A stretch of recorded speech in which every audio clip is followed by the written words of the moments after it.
Selamat pagi teman-teman. Bagaimana kabar kalian semua? Saya berharap kabarnya baik. Pada kesempatan ini saya akan menjawab pertanyaan-pertanyaan terkait dengan diskusi syarat tes psikologi yang baik. Oke, pertanyaan pertama, mengapa syarat-syarat psikometris harus diperiksa secara individual dan keseluruhan? Ketika saya membaca buku yang ditulis oleh Pak Pratik, saya menduga Angelin sepertinya salah menangkap maksud dari buku ini. Baik, kita lihat buku Pak Pratik. Uraian tentang uji coba tes akan dibahas dalam bagian tersendiri. Nah, terus sampai di bawah yang dimaksud segi psikometrik tes adalah kualitas kerja, terus sampai khususnya yang harus diperiksa melalui analisis terhadap respon testing. Yang perlu diperhatikan, analisis terhadap respon testing terhadap item baik secara individual maupun sebagai kesatuan tes dengan menggunakan teknik statistik. Nah, kita dapat lihat bahwa yang dimaksud dengan secara individual maupun sebagai kesatuan itu adalah analisis terhadap itemnya, bukan syarat-syarat psikometrisnya yang dites, diperiksa secara individual. Jadi seperti nanti yang akan kita bahas, syarat dari segi psikometrik, syarat tes yang baik itu mencakup beberapa hal, misalnya validitas, reliabilitas, dan statistik item. Ini berarti analisis kualitas psikometrik yang baik ditetapkan atau diterapkan pada baik item secara sendiri-sendiri. Nanti kita akan melihat misalnya ada korelasi item total, ada tingkat kesulitan item, tapi juga item secara keseluruhan secara bersama-sama. Nah, ini misalnya kita melihat adanya reliabilitas tes atau validitas tes. Jadi kurang lebih seperti itu. Pertanyaan berikutnya terkait dengan evidensi hubungannya dengan variabel lain dan konsekuensi pengetesan. Untuk menjawab pertanyaan ini, di bawah sudah ada respon yang diberikan oleh Clara. Saya pikir responnya cukup baik, bisa dibaca, bisa dipahami. Saya hanya sedikit memberikan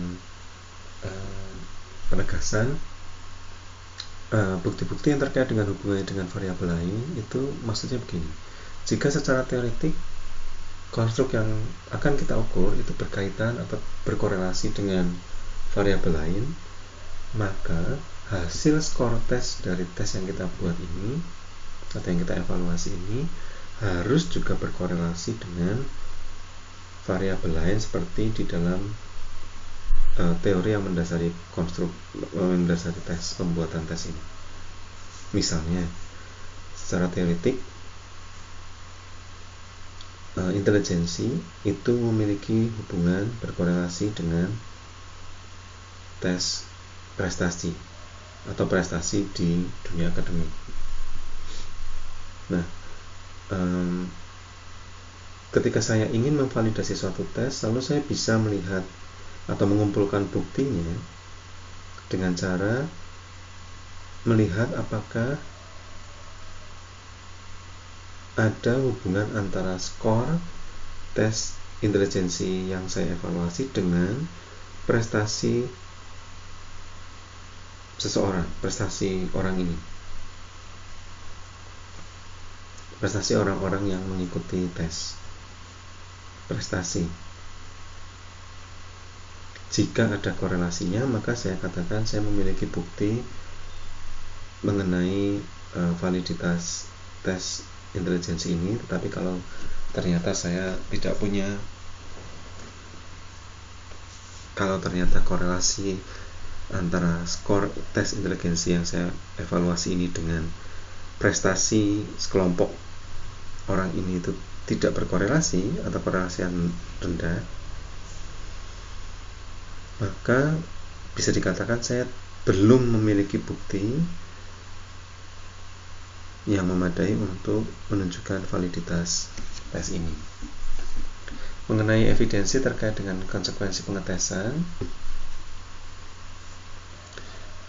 saya pikir contoh yang diberikan oleh Clara cukup baik, sehingga bisa dilihat pada dasarnya konsekuensi pengetesan itu ada yang direncanakan, ada yang tidak, dan ketika saya hendak memvalidasi tes, maka saya perlu melihat apakah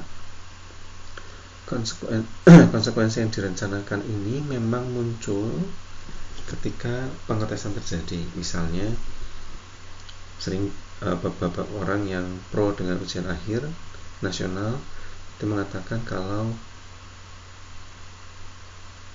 ujian akhir nasional dapat meningkatkan motivasi belajar siswa misalnya. Nah, ini adalah klaim yang terkait dengan validitas konsekuensial. Jika ternyata memang siswa-siswa yang mengikuti ujian akhir nasional memiliki motivasi yang lebih tinggi dibandingkan dengan sebelum adanya ujian akhir nasional, maka saya bisa menunjukkan bukti validitas konsekuensial bahwa tes ini memang dapat memunculkan konsekuensi seperti yang direncanakan. Oke, pertanyaan berikutnya terkait dengan kriteria absolut yang ada di dalam kriteria reference scoring. Lagi-lagi saya merasa jawaban yang diberikan sudah cukup mewakili. Saya hanya menegaskan bahwa kriteria dalam kriteria reference testing atau scoring itu diperoleh dari si penyusun tes. Jadi ketika si penyusun tes membuat tes tersebut, si penyusun tes kemudian menyusun kategorisasi berdasarkan pertimbangan-pertimbangan tertentu terkait dengan misalnya materi yang diujikan, sehingga misalnya seperti nilai akhir di setiap mata kuliah itu ditentukan dengan menggunakan kriteria absolut. Dalam hal ini, ketika seseorang berada dalam rentangan nilai antara 70% hingga 80%, maka orang ini atau mahasiswa ini akan memperoleh nilai B misalnya. Jika di atas 80%, maka mahasiswa akan memperoleh nilai A, dan seterusnya.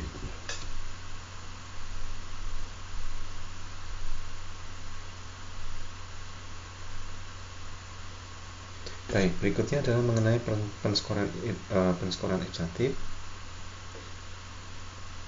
Beberapa respon yang diberikan saya pikir cukup memadai.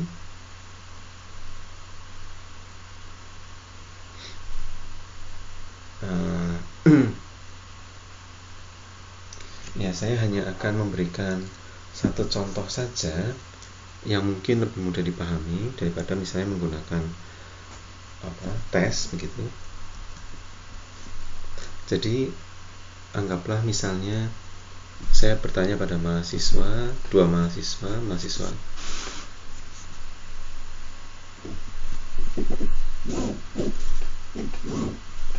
A dan B.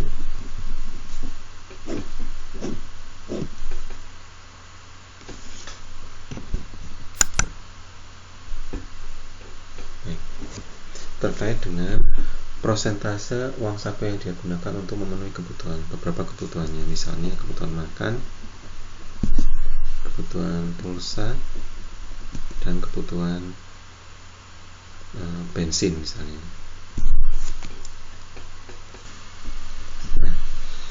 Misalnya ketika saya tanya, lalu mahasiswa A bilang dia mengalokasikan sekitar 50% dari uang sakunya untuk makan, kemudian 20% untuk pulsa, dan 30% untuk bensin. Kemudian mahasiswa B mengatakan bahwa dia hanya mengalokasikan, atau dia harus mengalokasikan sekitar 80% dari uang sakunya untuk makan, dan kemudian 10% untuk pulsa dan 10% untuk bensin. Nah, karena dalam bentuk prosentase, maka sebetulnya kita tidak dapat membandingkan misalnya antara mahasiswa A dan mahasiswa B untuk mengatakan siapa yang mengeluarkan lebih banyak rupiah untuk memenuhi kebutuhan makannya. Misalnya di sini meskipun mahasiswa B memiliki persentase yang lebih besar yaitu 80%, kita tidak bisa mengatakan bahwa mahasiswa B mengeluarkan uang yang lebih besar daripada mahasiswa A untuk memenuhi kebutuhan makannya. Mengapa? Karena kalau seandainya kita mengetahui jumlah nominal uang saku masing-masing mahasiswa ini, misalnya mahasiswa A uang sakunya 2 juta rupiah, mahasiswa B 1 juta, maka kita lihat bahwa yang digunakan oleh A untuk memenuhi kebutuhan makan adalah 1 juta rupiah, sementara mahasiswa B hanya sekitar 800.000 rupiah. Dengan melihat perbandingan ini, kemudian kita bisa lihat bahwa meskipun mahasiswa A memiliki skor yang lebih rendah, yaitu 50, kita tidak bisa mengatakan bahwa nominal yang digunakan oleh A itu lebih sedikit daripada nominal yang digunakan oleh B. Dalam contoh EPPS misalnya, yang sudah diberikan contohnya oleh Francisca Melinda Krisanti, ketika seseorang memperoleh skor need of achievement yang lebih tinggi daripada orang lain, maka kita tidak bisa mengatakan bahwa need of achievement orang ini itu lebih tinggi daripada temannya. Perbandingan yang diizinkan di dalam tes ipsatif itu hanyalah perbandingan antar komponen di dalam diri individu. Oleh karena itu, dalam konteks EPPS misalnya, saya hanya bisa membandingkan nilai need of achievement seseorang, misalnya A, dengan nilai need of achievement, need of affiliation dari si A juga. Nah, kita bisa melakukan perbandingan ini dan kita bisa melihat profil, lalu kemudian profil ini yang kita bisa bandingkan antar individu. Jadi bentuk dari profilnya ini yang kita bandingkan antar individu.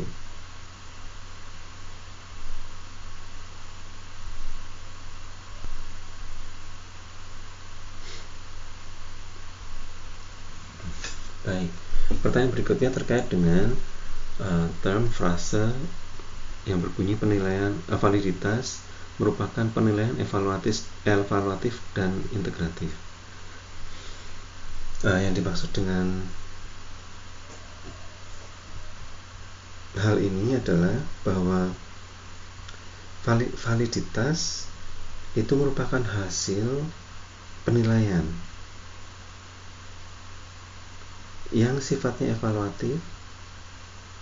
Artinya penilaian ini dilakukan untuk menilai misalnya apakah tes yang dilakukan atau yang disusun itu sudah baik, apakah tes ini sudah memenuhi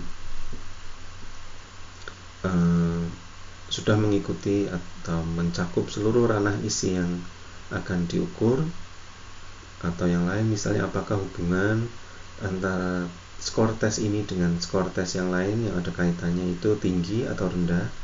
Jadi penilaian yang sifatnya evaluatif dan integratif itu artinya bahwa keputusan seseorang untuk menyatakan bahwa validitas tes ini tinggi atau rendah itu didasarkan dari bukti-bukti yang dapat dia kumpulkan.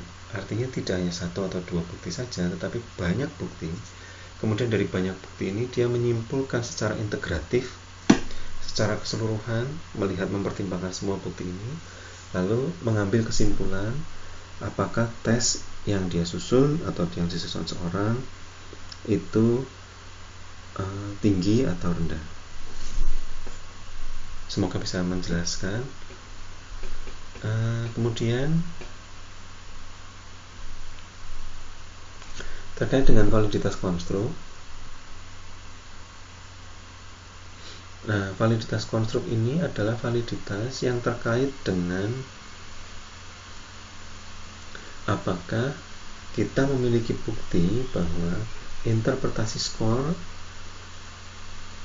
dari tes yang kita susun atau yang kita evaluasi ini sudah sesuai atau menunjukkan perilaku yang sesuai dengan teori yang mendasari konstruk.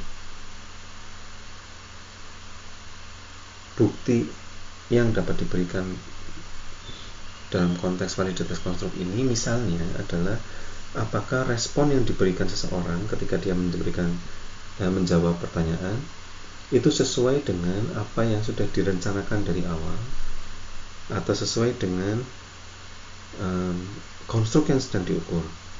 Misalnya dalam sebuah tes, ketika seseorang ingin melihat kemampuan atau melihat proses kognitif analisis, apakah mahasiswa bisa melakukan proses analisis atau tidak misalnya dengan suatu item, maka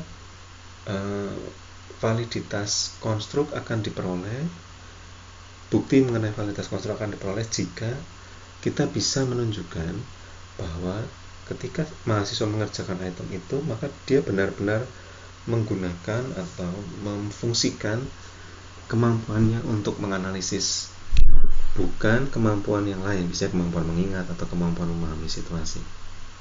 Beberapa jawaban yang diberikan menurut saya terlalu umum, misalnya hanya terkait dengan definisi validitas secara umum, atau tidak cukup jelas apa yang dimaksud dengan validitas konstruk, sehingga skornya banyak yang tidak maksimal. Beberapa mengacu pada sumber lain, sumber luar maksud saya, tetapi lagi-lagi masih kurang cukup baik dipaparkan di dalam. Oke. Pertanyaan berikutnya tentang korelasi item total di korelasi tetrakorik. Oke, untuk menjawab itu mari kita kembali ke sini, ke tampilan ini.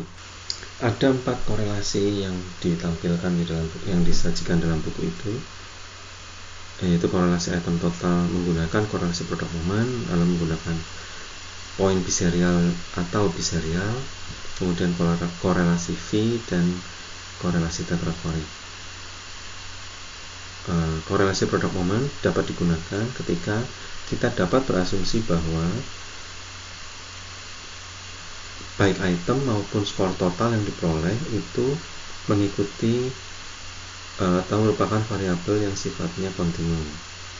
Nah, dalam konteks tes prestasi yang menggunakan nilai dikotomis 0, 1, 0 jika seseorang bisa menjawab dengan tidak bisa menjawab dengan benar, lalu 1 jika dia bisa menjawab dengan benar, maka dalam konteks ini agak sulit bagi kita untuk mengatakan bahwa skor item mengikuti atau merupakan variabel kontinum. Oleh karena itu, lalu kita bisa menggunakan model analisis korelasi yang lain, misalnya poin biserial dan biserial. Selain poin biserial dan biserial, ada cara lain, yaitu korelasi V. Nah, korelasi V itu ketika kita mau melakukan analisis korelasi V, maka yang harus dilakukan pertama adalah kita harus membuat skor tes dari subjek itu bersifat dikotomis. Artinya misalnya skor subjek jika diurutkan dari yang paling tinggi gitu ya, paling tinggi nilai 100, lalu ada 98, terus ada yang nilai 53, 51, 50, lalu 49 dan seterusnya sampai akhirnya yang terkecil 1 misalnya. Nah, kemudian data ini harus kita buat dikotomis jika kita hendak menggunakan korelasi V. Misalnya, kita memilah semua subjek yang skornya berada di atas 50, jadi mulai 51 sampai 100, itu akan memperoleh skor 1, sementara mereka yang ada di bawah itu akan memperoleh skor 0. Lalu ini yang kemudian dikorelasikan dengan skor item. Cara yang lain adalah menggunakan korelasi tetrakorik. Proses untuk melakukan dikotomisasinya sama, hanya saja analisis korelasinya itu memiliki cara yang berbeda. memiliki rumus yang berbeda. Korelasi tetrakorik berasumsi bahwa sifat item atau sifat skor dari item yang dikotomis ini sebetulnya berasal dari sebuah variabel yang laten sifatnya dan tidak terlihat dan bersifat kontinum. Jadi kurang lebih sebetulnya gambarannya seperti ini gitu. Tapi karena ada satu cutting point tertentu, lalu skor seseorang tidak lagi menggambarkan 1, 2, 3 sampai 100, tetapi 1 dan 0. Nah, seperti yang disebutkan di dalam buku Pak Pratik, korelasi tetrakorik dan korelasi V jika diterapkan untuk melakukan korelasi atom total merupakan teknik yang kurang tepat, karena kita harus memilah atau membuat skor subjek yang tadinya interval atau kontinum menjadi dikotomis. Hal ini mengakibatkan misalnya standar error dari hasil analisis korelasinya menjadi besar, atau dengan kata lain kemampuan kita untuk mendeteksi ada atau tidak adanya korelasi itu menjadi semakin lemah.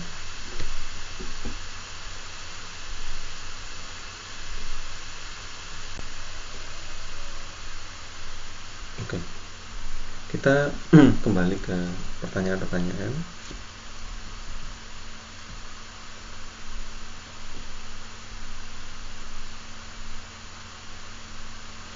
Pertanyaan berikutnya terkait dengan eksplikasi konstruk.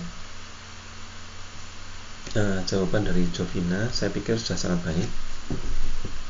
Jadi kurang lebih eksplikasi konstruk karena konstruk psikologi sifatnya abstrak, lalu kita perlu melakukan sesuatu untuk membuat konstruk ini menjadi makin jelas, menjadi operasional, sehingga kita bisa membuat item dari eksplikasi konstruk ini. Yang biasanya dilakukan dalam eksplikasi konstruk adalah misalnya menegaskan definisi yang akan kita gunakan dalam mendefinisikan konstruk, lalu mengidentifikasi indikator-indikator perilakunya atau aspek-aspek atau elemen di dalam konstruk ini, lalu mengidentifikasi hubungan antara konstruk ini dengan konstruk yang lain, dengan variabel yang lain, dan seterusnya. Nah, baru setelah semuanya ini kita ketahui, kita bisa menulis atau menyusun item untuk yang kemudian nantinya akan dijadikan item-item dari tes tersebut.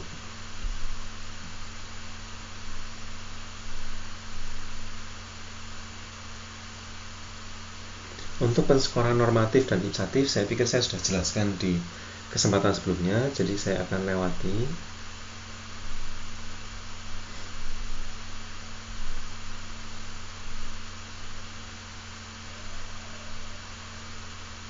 Oke. Berikutnya mengenai koefisien reliabilitas.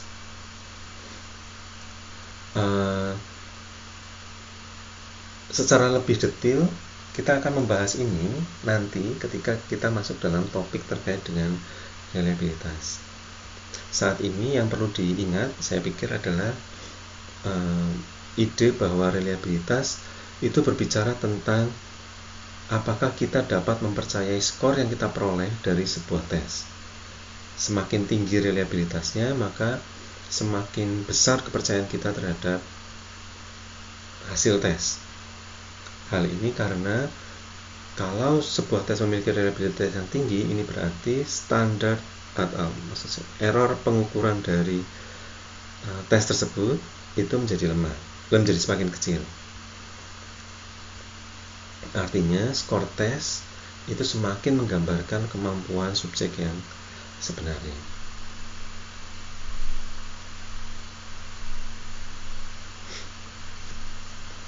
Terkait dengan analisis item, secara aplikatif kita akan melihatnya di dalam pertemuan-pertemuan berikutnya.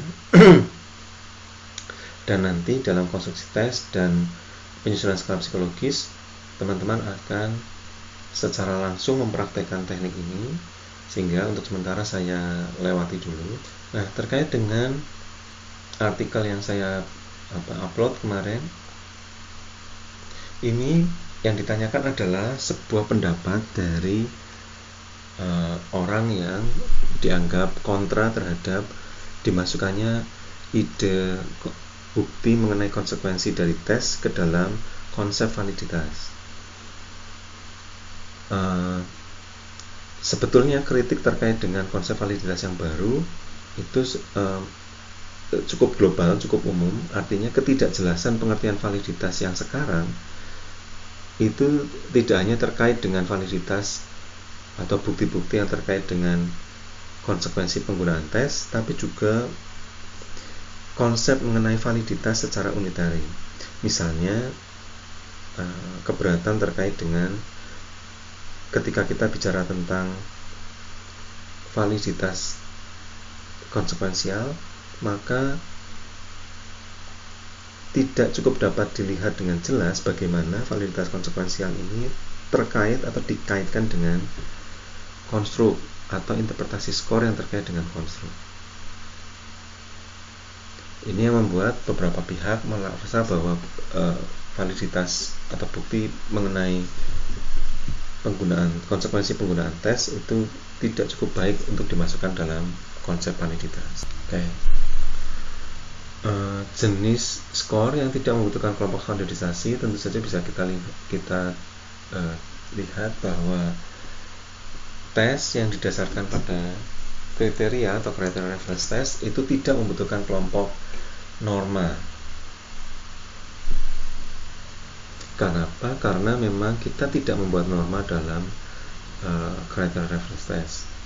Meskipun kita tetap membutuhkan kelompok yang akan dikenai uji coba tes. Artinya sama sekali tidak berarti bahwa sama sekali kita tidak membutuhkan kelompok untuk memperoleh data empiris, tetapi kita tidak membutuhkan kelompok yang secara khusus datanya akan digunakan untuk membangun norma. Baik, terkait dengan ini saya pikir contoh yang diberikan sudah cukup baik, memberikan contoh seperti KKM, dan contoh yang paling real adalah pemberian nilai A, B, C, D, E di akhir perkuliahan. Nah, itu adalah contoh dari criteria reference test. Seorang mahasiswa memperoleh nilai A jika skornya itu berada pada level 80% atau lebih besar dari 80%. Dan ketentuan ini tidak disusun berdasarkan kelompok norma, tetapi berdasarkan pertimbangan penyusun tes atau berdasarkan pertimbangan lembaga misalnya. Terkait dengan pertanyaan ini, untuk evidensi hubungan dengan variabel lain, saya pikir cukup lebih mudah untuk dijelaskan.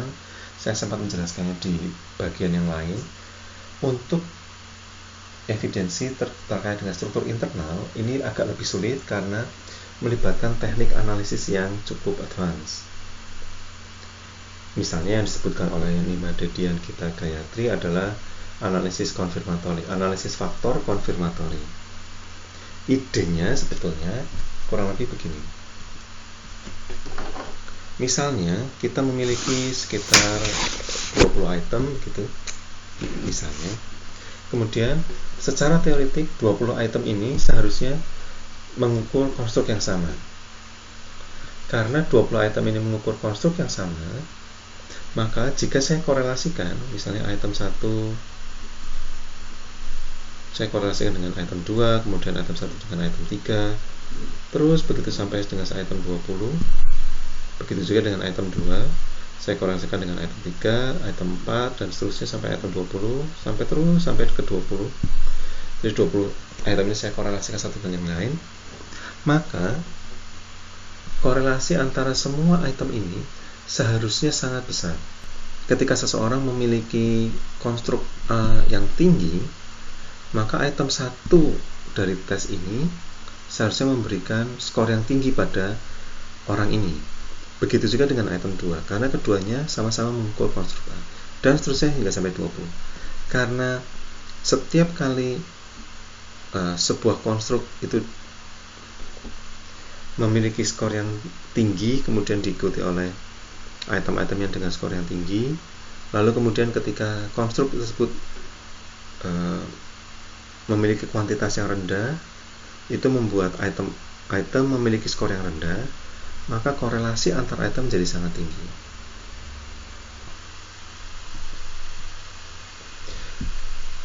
Penjelasan lebih lanjut mengenai struktur internal ini memang baru bisa diperoleh oleh teman-teman ketika kita membahas tentang analisis faktor.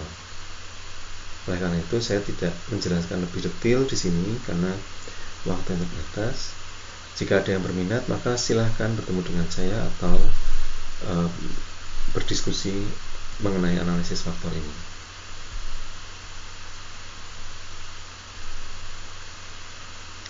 Baik, terkait dengan daya diskriminasi tes,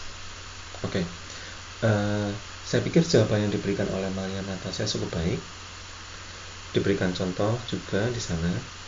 Ide dari diskriminasi tes itu adalah kurang lebih bahwa skor tes itu dapat menunjukkan atau dapat membedakan antara subjek-subjek dengan kuantitas atribut yang memiliki perbedaan yang tipis gitu. Semakin baik diskriminasi tes, maka dia semakin baik dalam membedakan orang-orang yang memiliki kuantitas atribut dengan jarak yang pendek. Misalnya, ketika sebuah tes itu memiliki diskriminasi tes yang baik, maka meskipun ada dua orang yang memiliki kemampuan dengan misalnya intelijensi yang tidak terlalu berbeda jauh, tes akan tetap dapat menunjukkan bahwa kedua orang ini memiliki perbedaan. Sebaliknya, jika daya diskriminasi tes itu rendah, maka ketika ada dua orang yang memiliki intelijensi yang sebetulnya jaraknya agak lebar, misalnya yang satu 110, yang satu 100 begitu, tapi karena daya diskriminasi tesnya rendah, maka kedua orang ini bisa jadi akan memperoleh nilai yang sama karena tes tidak bisa melakukan diskriminasi, tidak bisa membedakan kedua orang ini. Pertanyaan ini menurut saya pertanyaan yang sangat baik. Jika dilakukan uji coba yang kedua kali, apakah kelompok subjeknya harus kelompok subjek yang sama atau berbeda? Menurut saya, seharusnya kelompok subjek yang digunakan adalah kelompok subjek yang berbeda. Seperti jawaban Joshua, tujuannya sebetulnya tidak terlalu terkait dengan mendapatkan generalisasi dari hasil standarisasi, tetapi tujuannya lebih pada menghindari hasil yang dipengaruhi oleh proses yang namanya capitalizing on chance. Jadi karena saya memperoleh sampel tertentu, kemudian saya memperbaiki tes berdasarkan sampel ini, tentu saja ketika saya hitung ulang pada sampel yang sama, hasil tes atau hasil analisis psikometriknya akan menunjukkan hasil yang lebih baik. Nah, hasil ini harus di cross check-kan dengan sampel lain dari populasi yang sama untuk melihat apakah memang demikian adanya. Pertanyaan ini sudah saya jawab dalam satu komentar juga. Jadi kurang lebih pseudoscience bukan menggunakan P gitu ya, bukan pseudoscience yang tanpa P. Ya, itu bukan pengukuran. Yang kita temukan, pengukuran-pengukuran yang ada di media sosial biasanya hanya dibuat untuk tujuan fun, tidak ada tujuan yang misalnya sangat akademis begitu, sehingga kita tidak bisa menganggapnya sebagai sesuatu yang serius, untuk bahkan tidak cukup serius untuk dipikirkan untuk melakukan evaluasi psikometriknya. Oke, nah pertanyaan terkait dengan differential item functioning dan analisis faktor ini kurang lebih begini. Analisis faktor eksploratoris lebih tepatnya itu kurang cukup baik untuk bisa memberikan bukti validitas yang memadai, karena analisis faktor eksploratoris sangat tergantung pada sampel yang diambil, sehingga pada sampel ini mungkin hasil analisis faktor eksploratorinya menunjukkan hasil yang baik, tapi ketika kita ngambil sampel yang lain, sangat bisa terjadi dalam sampel yang berbeda ini hasil analisis faktor eksploratorinya memberikan hasilnya tidak terlalu baik. Selain itu, informasi yang diperoleh melalui analisis faktor eksploratory juga terbatas, artinya tidak bisa melihat segala sesuatu yang terkait dengan sehingga kita membutuhkan informasi yang lain seperti misalnya differential atom functioning. Ide dari differential atom functioning itu kurang lebih sebuah item yang mengalami diff atau memiliki diff. Item ini akan cenderung direspon dengan lebih baik oleh kelompok subjek dari latar belakang demografis tertentu. Meskipun semua subjek dari latar belakang demografis yang berbeda-beda itu memiliki kemampuan atau memiliki kuantitas atribut yang sama. Item yang seperti ini berarti dia item yang memiliki bias cenderung untuk merugikan satu kelompok subjek dibandingkan kelompok subjek yang lain. Oleh karena itu, item seperti ini biasanya harus diperbaiki. Baik, saya pikir itu saja dari saya. Terima kasih sudah melontarkan banyak diskusi yang saya pikir banyak juga yang melontarkan diskusi yang baik, menarik. Semoga bisa dipahami penjelasan ini dan semoga sukses untuk ujian tengah semesternya lebih jauh. Semoga tetap sehat, tetap menjaga social distancing. Terima kasih.